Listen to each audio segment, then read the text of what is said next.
What a time to come back. It's been long.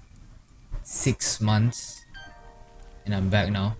And I just thought, why not make a comeback? This is like the third comeback already, and it's a disgrace honestly. But you gotta do what you gotta do. So obviously when there's a World Cup or any big competition, I'm there to predict it. Even kids as well. I rate some of the kids, but I think I'm not gonna do that this year because it's kinda too late. So I'm gonna predict the 2022 World Cup today. So one of the most controversial World Cup in history. I don't think I have to explain that. You can watch a dozen YouTube videos out there explaining why is it controversial.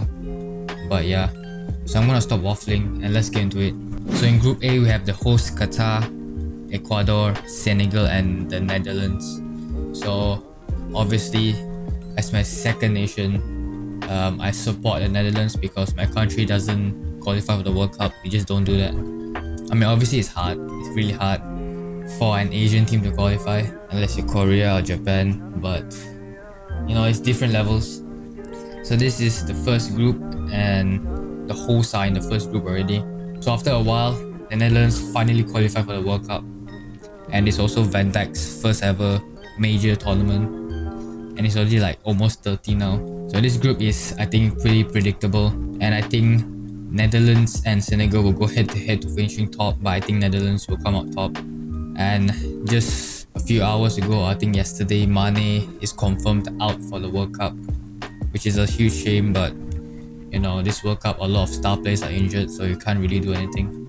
And yeah, Ecuador and Qatar, they are miles off Dutch and Senegal, so I don't think they will even touch the top two.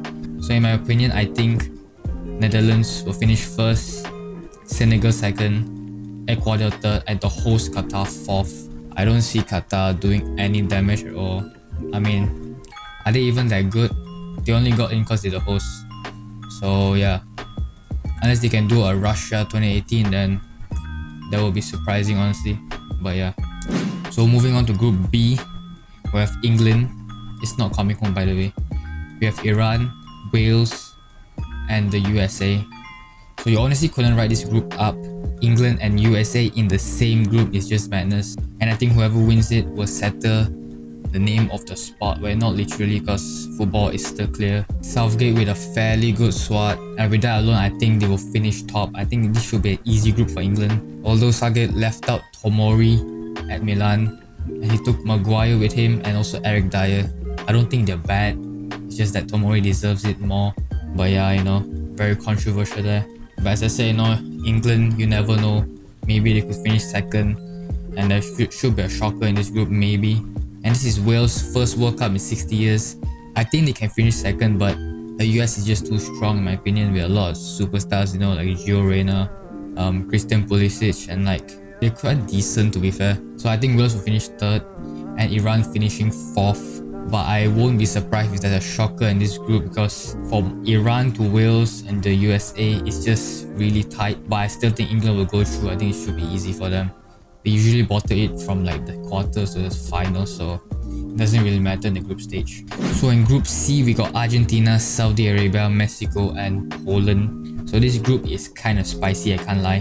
But no doubt Argentina, with the squad they have and the form they're in, they should easily top this group because they're one of the favorites as well to win the whole tournament. And I think Mexico could join Argentina in the round of 16, but their attack is a little bit worrying. And Poland, with a decent squad, they have an in-form Lewandowski right now, top scorer of La Liga, and I think they have a chance of going through as well. And yeah, Saudi Arabia on the other hand, I don't think they can do much, but I think they can cause problems to Mexico and Poland. So my predictions are Argentina tops the group easily, Mexico second, Poland third, and Saudi Arabia fourth.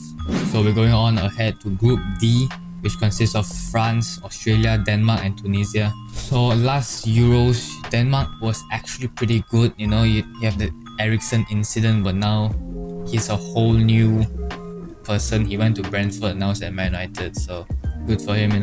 So yeah, Denmark could actually pull off a masterclass in this group. And yeah, France aren't in the best of forms right now. They just got relegated from the Nations League. They are in the League B or something. I don't know how that tournament works, but yeah. And the history about world champions Could happen again, who knows. It all started with France in 02 as well.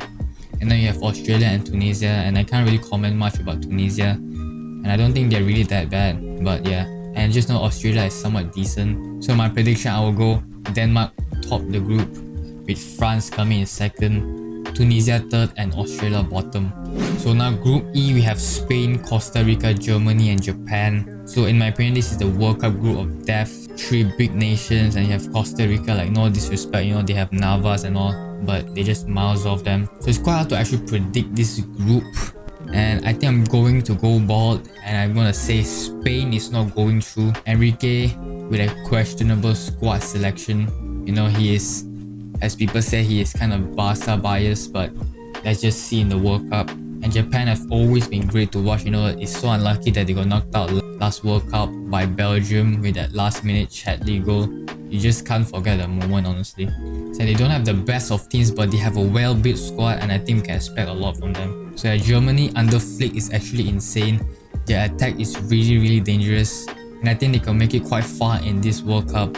But the defense is a little bit shaky, you know. Flick didn't select Hummels, and that's a big worry for them. But they should be good with Niklas Süle and Schlotterbeck at the back. And yeah, Costa Rica on the other hand just cannot compete with these 3 teams. So my prediction will be Germany top the group, Japan finishing second while Spain get knocked out, and Costa Rica bottom. So moving on to Group F, we got Belgium, Canada, Morocco, and Croatia. So I think Belgium will easily top this group, no question about it. They've always been a good team, but just have never won anything big so far right now. Maybe it will change this year, who knows. And this is Canada's first World Cup in a while as well. Alphonso Davies look to carry them again, but not really. They're quite a decent squad, to be fair. Not just Davies, you know, the whole squad is quite good. And I think they can fight Croatia for that runners-up spot to go into the round of 16, because most of Croatia's superstars in 2018 have retired, and only Modric is left to guide them, and it will be really tough, you know. Luka Modric after winning the Champions League last year.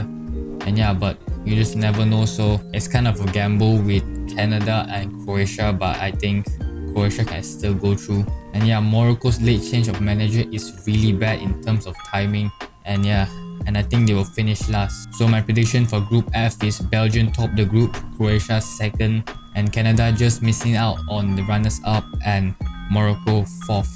So moving on to Group G, we got Brazil, Serbia, Switzerland, and Cameroon. So yeah, Brazil and Argentina obviously one of the favourites to win the World Cup.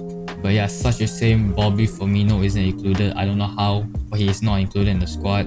But obviously this group should be easy. It's going to be a walk in the park for Brazil. And second place is actually quite hard to predict.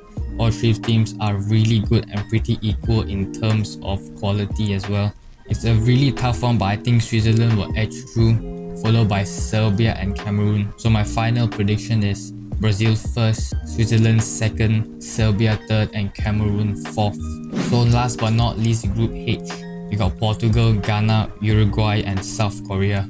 So yeah, Ronaldo's Portugal eyeing for glory, but I don't think it will happen this year. But for this group, it should be a no-brainer that they will finish top, but I think Uruguay is one of the underdogs in this tournament. And yeah, Uruguay could actually go far in this tournament. You know, the attack, Darwin Núñez, Luis Suarez, and Edinson Cavani, just a trio of your dreams, honestly. You also have Valverde as well. You know, he's been in really good form so far for the past 2 seasons already. And yeah, they're quite an underlooked nation in this campaign. And yeah, I don't think South Korea can get any higher than 3rd place. But I could be wrong though, you know. They beat Germany last time out, but obviously, you know, history of the champions. But yeah, you never know. And yeah, I think Ghana should get there. I don't think they can challenge a place for the round of 16. So yeah guys, that's all for today. Those are my World Cup predictions, some controversial ones for a controversial World Cup. But yeah, let me know what you think down in the comments. It's been a long while since I made video, but yeah, hopefully I can be consistent. Yeah, and I'll see you in the next video.